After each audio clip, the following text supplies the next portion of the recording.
Machine ఇచ్చిన తర్వాత దానికి సంబంధించిన రా మెటీరియల్ ఇవ్వకుంటే ఏం చేయాలి? బయట కొంటే కాస్ట్ ఎక్కువ అవుతారమ్మా, కాస్ట్ ఎక్కువ సార్, ఖరీదు ఎక్కువ అవుతుంది. ఎంత వేరియేషన్ ఉంటుంది బయటికి దీనికి? సార్ జాకాడు ముఖ సార్ ఇక్కడ 1850 కట్టినాము, బయట 14 ఏది జాకాడు ఇది సార్. అది ఎంత కట్టినారు? 1850 రూపాయలు. మీరు బయట కొంటే 14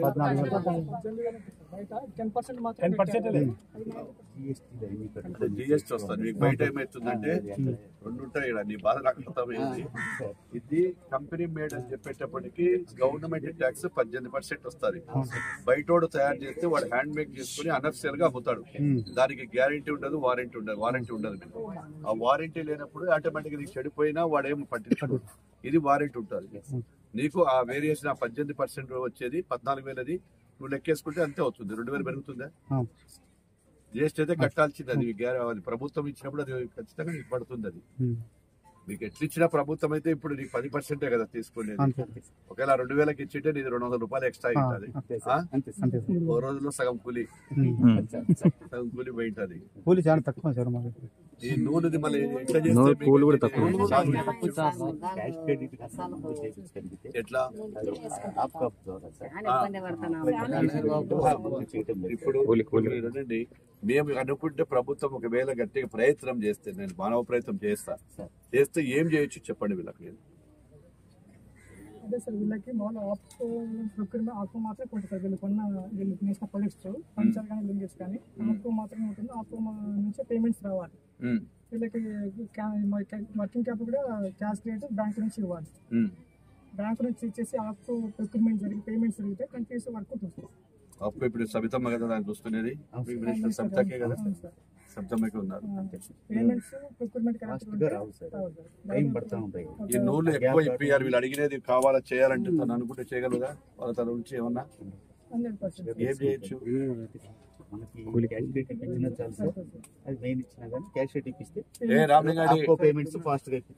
ఒకసారి చూద్దాం మేడం.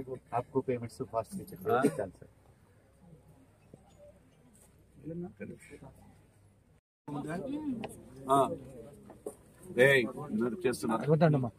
ఇప్పుడు ఈ మిషన్ మీకు ఇచ్చింది కదా కేంద్ర ప్రభుత్వం, మీరు 3,200 కట్టి తీసుకున్నారు. రోజు ఎన్ని గంటలు పని చేస్తారు మీరు? దాదాపు రోజు 10 గంటలు చేస్తారా కంటిన్యూగా? ఇప్పుడు ఈ మిషన్ వల్ల మీకు లాభం ఏంటి? మామూలు పాత మిషన్ ఇంత ముందు మీ దగ్గర చేతికి శ్రమ తగ్గుతుంది, కాళ్ళకి పెయిన్, ఈ చేతుల నొప్పులు, భుజాల నొప్పులు రావు, కాళ్ళ నొప్పులు రావు. అంటే జాకార్డు చాలా హెవీ జాకార్డు ఉంటుంది సార్. అన్ని జాకార్డు 2-3 జాకార్డు చూసాను. అవన్నీ కూడా కాళ్ళతో నొక్కుతారు sir. Door to door canvas వచ్చినప్పుడు రోజుకు మీరు చేస్తే ఎంత సంపాదిస్తారు ఈ మిషన్ మీద? మామూలు ఎప్పుడైతే ఎంత సంపాదించేవాళ్ళు మీరు? డైలీ అంతే, ఉదయం సాయంత్రం చేస్తే 6 పంచెలు వేస్తే 300 రూపాయలు. దీని మీద అయితే ఎంత చేస్తారు? దీని మీద అయితే 400 అట్లా వేసుకుంటాం సార్. 2 పంచెలు 4 పంచెలైనా వేస్తాం. 4 పంచెలు వేస్తే 4 గదులు 200 రూపాయలు అదనంగా వస్తుంది. శ్రమ తగ్గుతుంది. మీకు ఈ వృత్తి తప్ప వేరేది ఏం తెలియదు? కంపల్సరీ మొదటి నుంచి కూడా చేనేతే.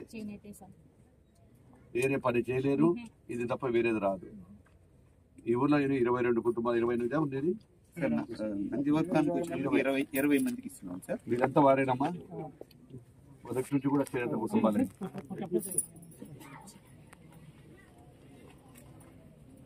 మొత్తం ముందే వాళ్ళు ప్రతి ఒక్కరు తీసుకున్నారు. అమ్మాయిడా అందరూ అప్లై చేశారు, అందరికి వచ్చినాయి.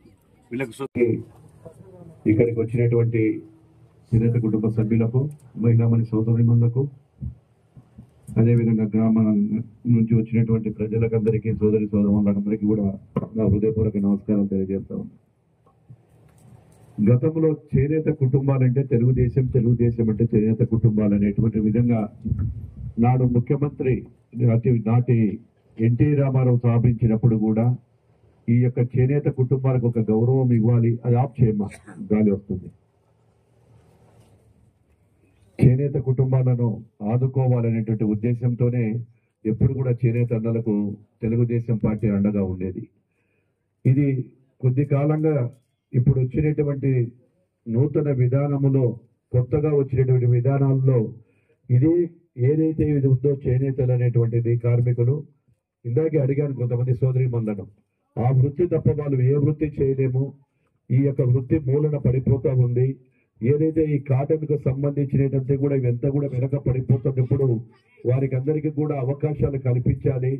సబ్సిడీ రూపంలో కానీ, లేకుంటే ఇప్పుడు వచ్చినటువంటి కొత్త కొత్త పరికరాలు వచ్చాయి. ఎప్పుడో గతంలో 100 ఏళ్ల కిందటో, 60 ఏళ్ళు, 70 ఏళ్ల కిందట ఉండేటువంటి పరికరాల మీద ఇంకా మొగ్గం వేసేవారు. ఆ మొగ్గాల మీద వేస్తే వారికి వేరే పనికి పోలేరు, ఉన్న పని మీదనే ఆధారపడి బతకాలి. ఆ బతికినప్పుడు ఇప్పుడు కూడా చెప్పారు, ఒక్కొక్కరు ఎంత మీరు తీసుకోగలుగుతారని చెప్పి. నేను కూడా ఎన్నికలప్పుడు డోర్ టు డోర్ క్యాన్వాస్ జరిగినప్పుడు 2-3 ఇళ్ళకి వెళ్ళినాను. అక్కడ వాళ్ళు చేసే తీరు కానీ, ఆ పనితనం కానీ, అంటే ఆ వృత్తి తప్ప మనం బయటికి పోలేం కాబట్టి దాని మీదనే ఆధారపడి ఉన్నారు. కాబట్టి ఆ కుటుంబాలందరినీ ఆదుకోవాలని చెప్పి ఈ రోజు మీకు అందరికీ కూడా ఉచితంగా 200 యూనిట్ల వరకు ప్రభుత్వం మీకు ఏదైతే మీ మిషన్ వాడుతున్నారో ఈ పరికరం మీద వాడేటువంటి దానికి 200 యూనిట్లు మీకు ఉచితంగా కరెంట్ ఇవ్వబడుతుంది. అదేవిధంగా పెద్దదానికి అయితే 500 యూనిట్ల వరకు కూడా ఉంది పవర్ లూమ్ మీద. అదేవిధంగా నూతనంగా టెక్స్టైల్స్ పాలసీ కూడా అమల్లోకి తీసుకురావడం జరిగింది. ఈ టెక్స్టైల్స్ పాలసీ మీద కూడా మీకు ఎంత లాభాలు ద్వారా కూడా పెట్టుబడులు ఆకర్షించాలి. చేనేత వస్త్రాలకు ఇప్పటి నుంచి జిఎస్టీ కూడా క్యాన్సిల్ చేశారు. జిఎస్టీ కూడా లేదనుకుంటారు. గవర్నమెంట్ పాలసీలో వచ్చింది.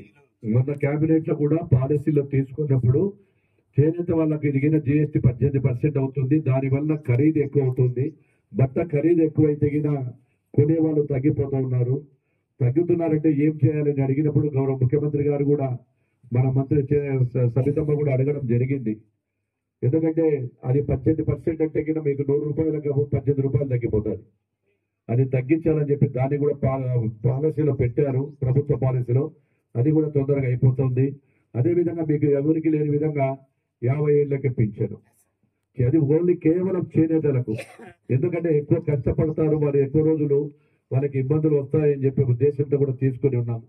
ఏది ఏమైనా కూటమి ప్రభుత్వం వచ్చిన తర్వాత గత ప్రభుత్వం గాలికి వదిలేసింది మీ జీవితాలలో. ఏ రోజు కూడా ఇట్లా పరికరాలు కానీ మీ గురించి మాట్లాడడం కానీ, లేకుంటే గత ప్రభుత్వంలో నాయకులు కానీ ఏ రోజున మాట్లాడారో మీరు ఒక్కసారి తీసుకోండి. ఇక్కడ కూడా కొన్ని అవకతవకలు జరిగాయి. ఇప్పుడు సందర్భం వచ్చింది కాబట్టి చెప్తా ఉన్నా. ఒక సొసైటీని అడ్డం పెట్టుకొని కొంతమంది డబ్బులు సంపాదించుకున్నారు. మిమ్మల్ని అడ్డం పెట్టుకొని దోచుకొని తిన్నారు. సభ్యత్వాల దాంట్లో కూడా మోసాలు చేశారు. సభ్యత్వాలలో కూడా వారికి కావాల్సిన అనుకూలంగా ఏదో కొన్ని కుటుంబాలకి లబ్ధి పొందేటట్టు కూడా చేసుకోవడం జరిగింది. వాటన్నిటిని కూడా ఎంక్వైరీ చేస్తాము. ఖచ్చితంగా లాస్ట్ ఇయర్ నేను చెప్పినప్పుడు కూడా మళ్ళా గవర్నమెంట్ మారింది. మీరు కూడా జాగ్రత్తగా పైకి రండి. మీరు రోజుకి ఎన్ని గంటలు, మీరు ఎక్కడ ఎన్నిసార్లు ఎంత అవైలబుల్ ఉంటారు ఇక్కడ? మీరు వీక్లీ వన్స్ వచ్చి ఎవరైనా కలుస్తుంటారు మీరు ఇక్కడ? ఇప్పుడు ఈ సొసైటీలో డబ్బులు ఏమైనా ఉన్నాయా? 2 lakhs ఉన్నాయి. ఇప్పుడు ఎందుకు ఈ బిల్డింగ్ మధ్య నిలబడిపోయింది? కంప్లీట్ గా పనిచేసి ఈ బిల్డింగ్ ఎందుకు నిలబడింది? నీకు ఐడియా ఉంటే చెప్పు.